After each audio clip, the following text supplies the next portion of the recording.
will be until Sequoia raises their $10 billion fund. Oz and I have known each other for a long time. Oz is the founder and CEO of Honeybook, and we're going to talk a bit about his journey and learning along the way. And leave time for questions, so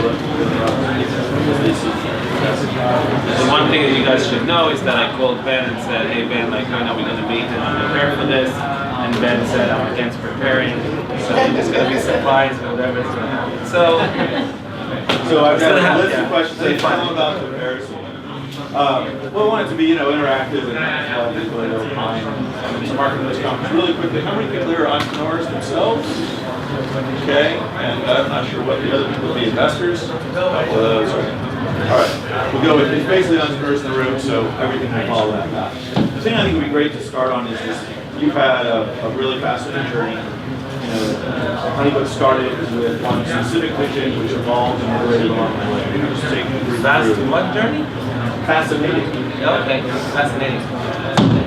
Oh yes, fascinating. That's true. And another comment to make is that Ben was our very first term sheet when I didn't know what a term sheet is. So that was and we're very glad.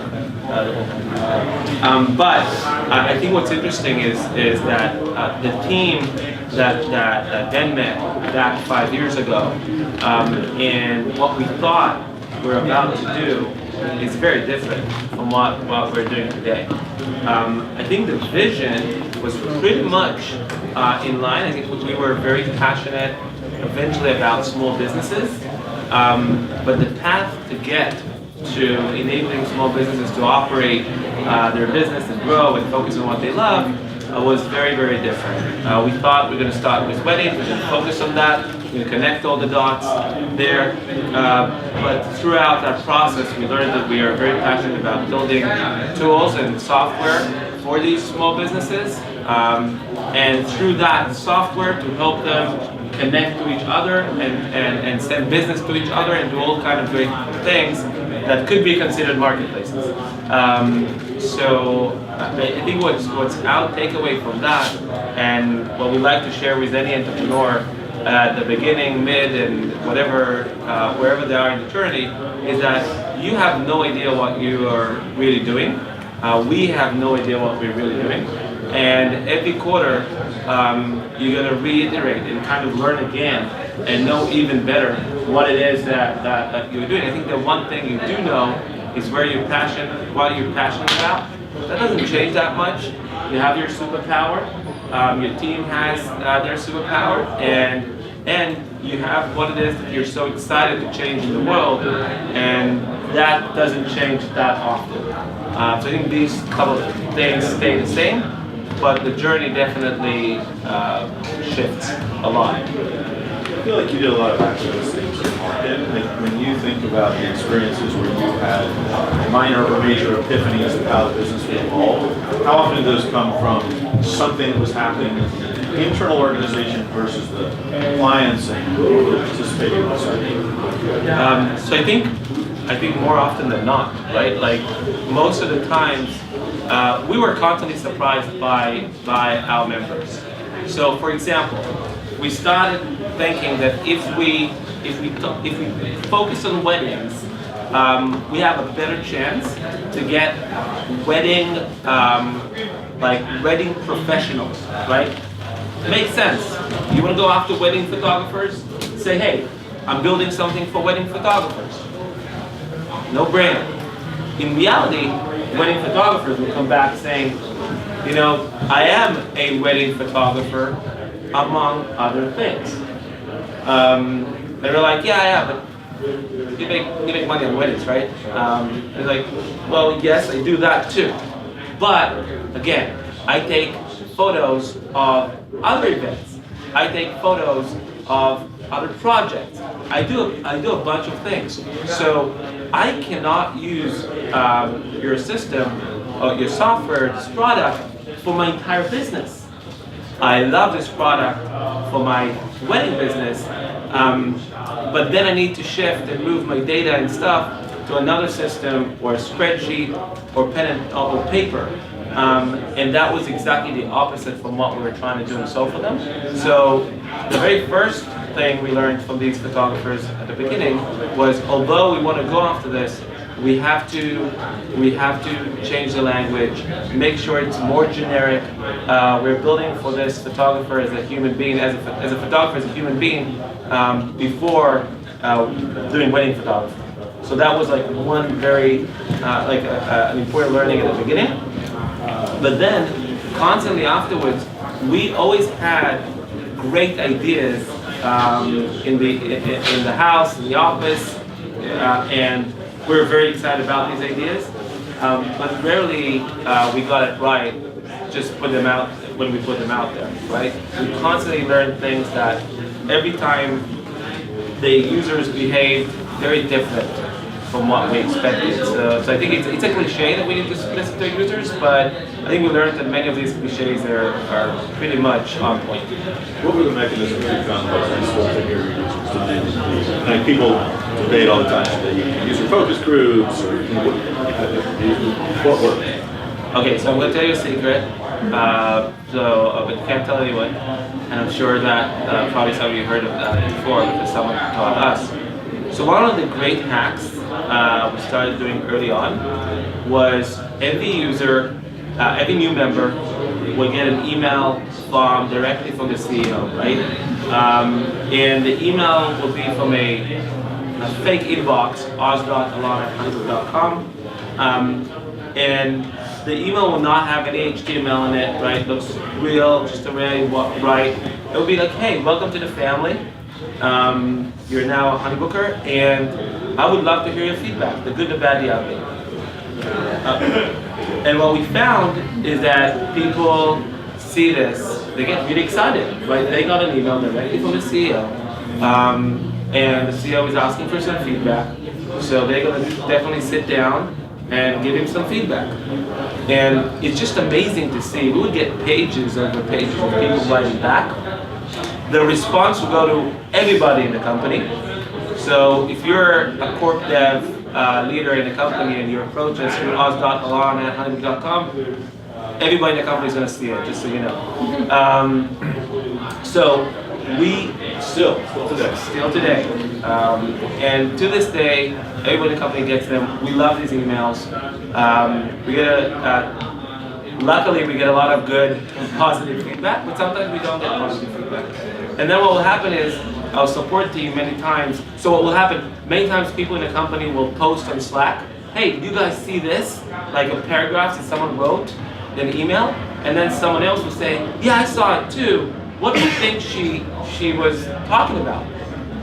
So then a third person will say from support, "On me, I'm checking into it," and we'll send her a note back from Oz saying, "Thank you very much for this feedback," responding to some things and saying, "Hey, in regards to this, so I'm curious, blah, blah, blah, question mark?" Response come back, again, pages of explanation, screenshot stuff. The entire company can see it.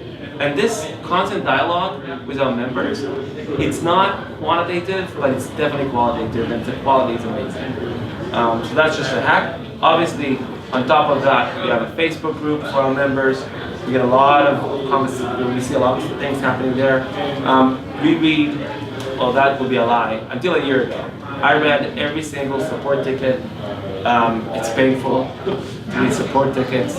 Obviously, about a year ago, I couldn't do it anymore. And so support, Facebook, oz.alon emails, and we have groups. And our office is designed in a way that many of our members like to come and work from our office. So we have people coming and working from our office. The problem is it has a strong bias to San Francisco businesses, which is not a similar, like it's not exactly identical to all businesses.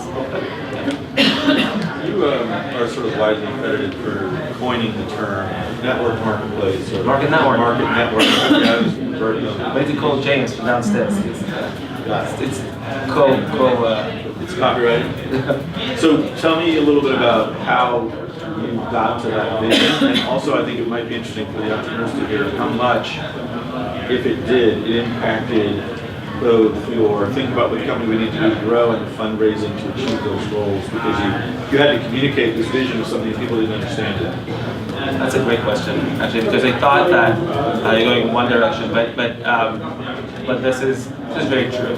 So when we came up with the term, it was actually for fundraising.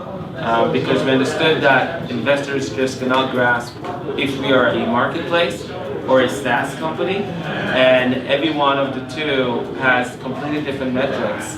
If now we pitch, oh, we're SaaS, we build software as a service, VCs would ask, okay, what is your MRR, what is the ARR, what is, and if we say we're a marketplace, they will look at our forward and transactions and the supply and demand and try to find the network effects between them. And it was very challenging to go one of these routes. So we had to come up with a term, for lack of a better term, and to say, okay, we are a market network. And VCs at the time will ask, okay, what is a market network and how should we measure you? And we will say, okay, let us explain to you how we should be measured. And obviously, always like the best metric we have. But that was technical, right?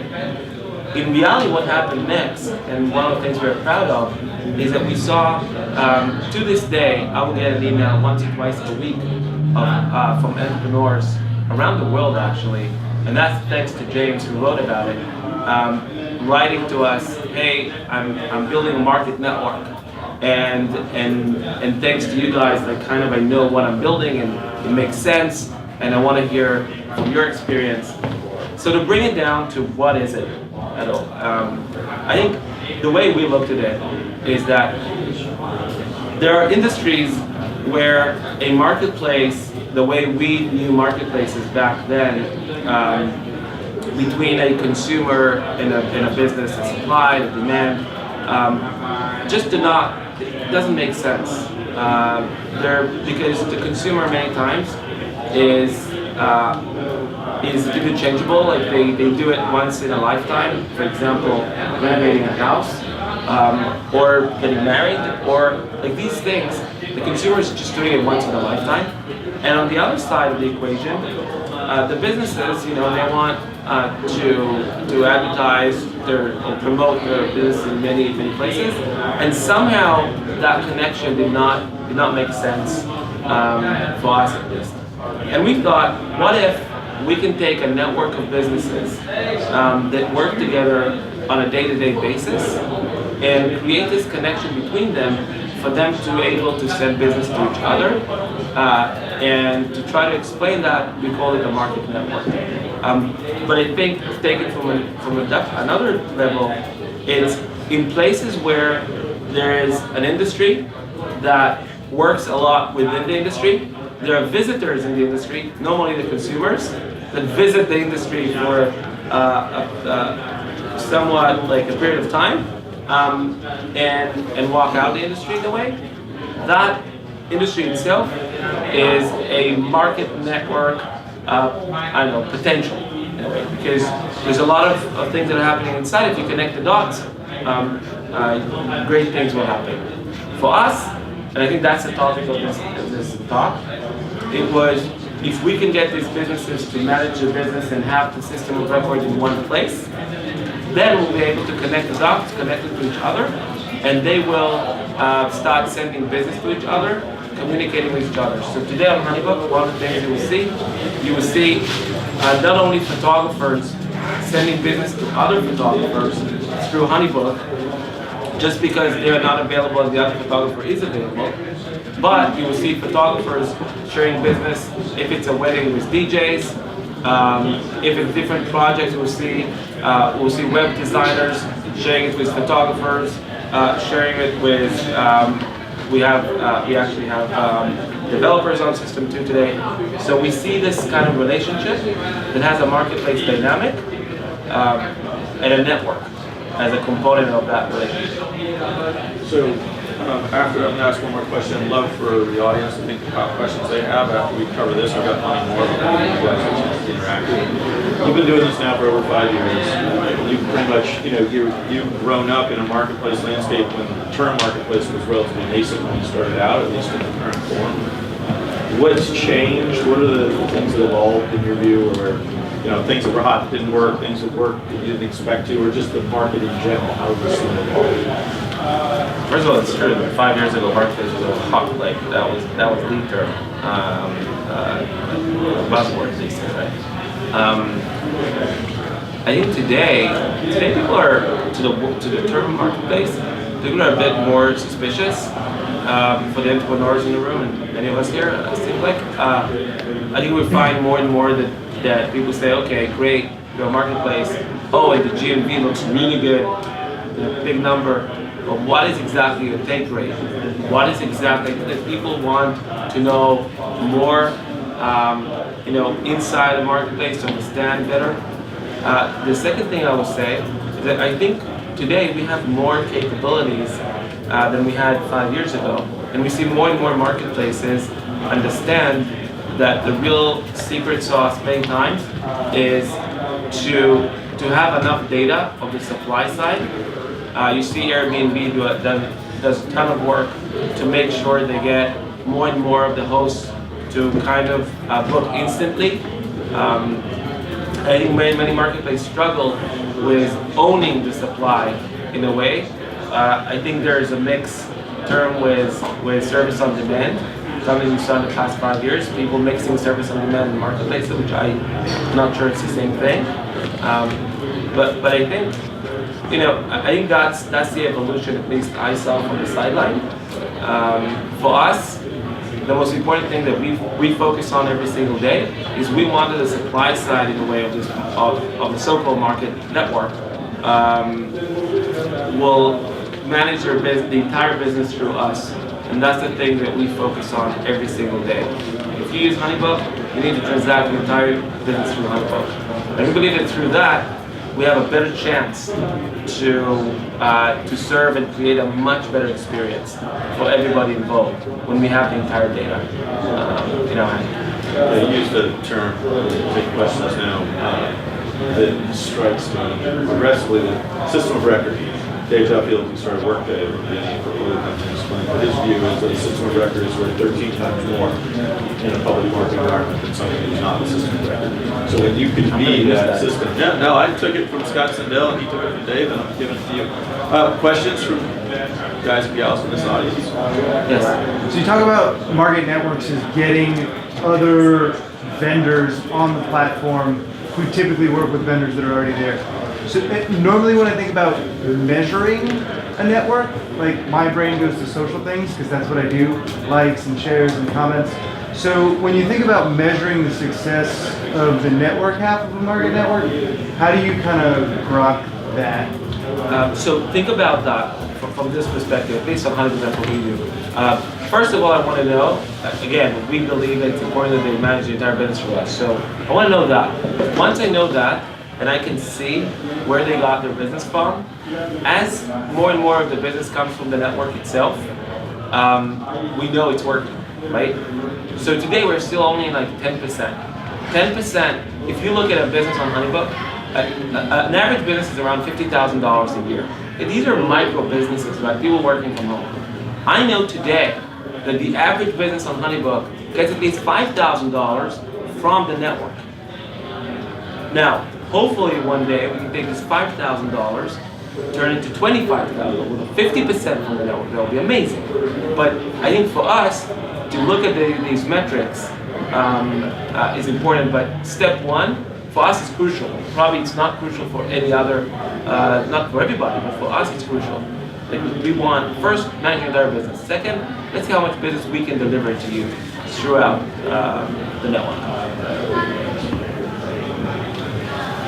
You talked about marketplaces over time. I've had a bunch of entrepreneurs that I've funded that have sort of struggled at the beginning to figure out which side they have to care about more. And I've taken the view that it's whichever side is constrained. But it seems like the current model has been that it's always around supply. That supply brings demand. Have you found that to be true, and have you seen examples where it's not? So we're doubling down on that, right, on the supply side. You can call it inventory if you may, right? The system of record becomes an inventory. But some people claim that it's definitely the demand because again, I think, many will claim that the demand drives the supply to be there and to invest in it, but that's exactly the point. The reason the demand, the only thing they need from the supply is to invest enough to update the profile to respond to inquiries. And I think that when you own your entire business, so then you don't think that way anymore, right? So for us, we definitely believe in the supply. We think the supply is consistent. The supply is the one that's going to stay and work every single day with us. And we think the demand will eventually come either through different things that we do and try to get it, or through the supply itself. So for us, again, it's doubling down on supply side and making sure that that we own that first. But maybe different industries behave differently. Yep. I apologize, I'm not extremely familiar with Honeybook, but have you had to deal at all with the situation where you're getting in between a supplier and their customer? And if so, how do you specifically handle that by saying, clearly you need to offer some additional benefit for them to, essentially allow a middleman to be inserted? Have you had that issue where they say, why are you getting in between me and my customer? And how have you handled that with specific, tools and tactics? So that's actually a great question, because that's another thing that I was wrong about. We cared a lot about forcing our brand into the communication, and many members did not like that. They felt that they sent an email to a client. Now remember, most of these clients, it means 90% today, we're not bringing these clients, right? And we will force out, and I'm using like kind of a negative term, forcing. We force our brand into the email, into the communication and everything. And many of the members said, well, this is my identity, and my client is confused. She doesn't know who's Honeybook. And we thought that we're going to get to a point that having Honeybook in your invoice and proposal and agreement and communication will make you look better. But it takes time to get there, right? So I think that was one backlash. Sorry, but does that happen? Are you at the point now where Honeybook is a positive thing to have in your name? I think that some of them definitely, like what we hear a lot, so back to the emails, although it's very qualitative, we do look at some verbiage and try to kind of like find words that come often. What we found is people say, I look more professional when I use Honeybook. So that comes up a lot. So now we know, as we see this more and more, that people see Honeybook as what makes them look professional. It wasn't easy at all. We had to constantly price ourselves the most expensive option in the market. And when you do that, that's something that there's always this pressure in the company from the marketing team and the sales team and people saying, we have to reduce our prices. Why are we more expensive than any other option out there? But part of it was strategically to get to a point where the brand says something about you, the service provider. I gave you one example. If we had time, I could give you another 100. But this is an issue. It's something we constantly have to think about, how to communicate to both sides and make them want you to be part of the process. You've got 2 minutes left. If you think back on this journey over the last 5 years, if you had that one learning you wish every entrepreneur knew going into it early?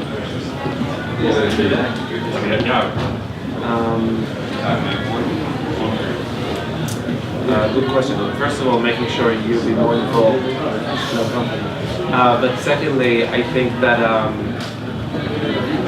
there's so many. We will invest far more in community than what we did. We thought we did. By the way, I want to applaud you for something. You have probably the most gender diverse team I've ever seen. What percentage of your population is male versus female? So in the company, 60% female. Leadership today is 50%. Leadership, unfortunately, the board does not look the same. But we're going to fix that. We're working on it. We have two female board members today. But By the way, the reason we believe it's important is some will say it's because it's more PC. We don't see it that way. We just want we want different perspectives around the table as much as we can, and it's not only gender, it goes with other things too. But I think community, back to the question, that's something that I will definitely, if I go back, invest heavily in building a genuine, authentic community super early on, when it's just the two of you.